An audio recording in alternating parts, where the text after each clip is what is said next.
In front of me you will see the new Anest Iwata Series 2 base spray gun. You will notice the newer boxes come with an outer sleeve showing off the FFS cup system components on the packaging that now comes standard with the new spray gun. This is Iwata's version of disposable cups.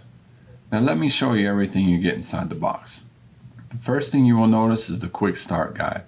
Everything from gun controls to cleaning and maintenance tips and how to change the battery, as well as a downloadable owner's manual.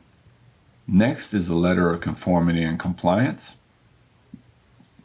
a protective foam covering, and the spray gun itself. This is the digital base version, so it has the PSI gauge on the handle and the blue trim. These are better for wet-on-wet applications and waterborne paints. The other item on top is the FFS adapter. Just screw it on top of the spray gun and you're ready to go. They have a nice large opening, making it easier to clean. Once you remove the top packaging and the cover underneath, you can remove the remaining contents. The first thing I see here is the bag of maintenance tools like the lube, some cleaning brushes, and a disassembly wrench. You will also find a torque bit for removing the blue trim caps on the dial settings. There's a tiny screw on the inside if you need to remove these for a deeper cleaning. The next is the FFS cup kit. It consists of 3 or 4 items.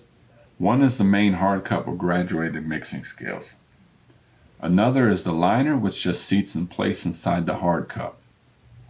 Then just add your paint medium and install the lid with the micron screen and snap it into place.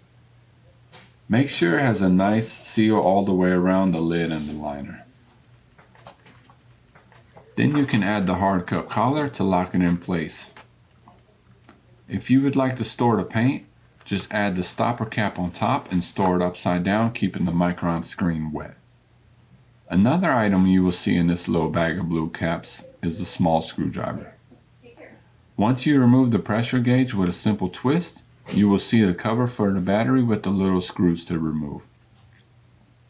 The blue caps would be for the now exposed hole on the handle to cover it up during cleaning and maintenance. Last but not least is this gun cleaning clip. This is for keeping the trigger wide open if you have a gun wash cleaner. Just snap it around the trigger and the back of the handle and install the bottom part into the air inlet. This will keep the harsh solvents out of this area. Now that your gun is clean and you would like to reinstall the gauge, just remove the clips and blue cap, if there is one, and easily snap it back into place with the magnetic ends. Thanks for watching and enjoy your new spray gun. Pick this up in the liners here at spraygunner.com.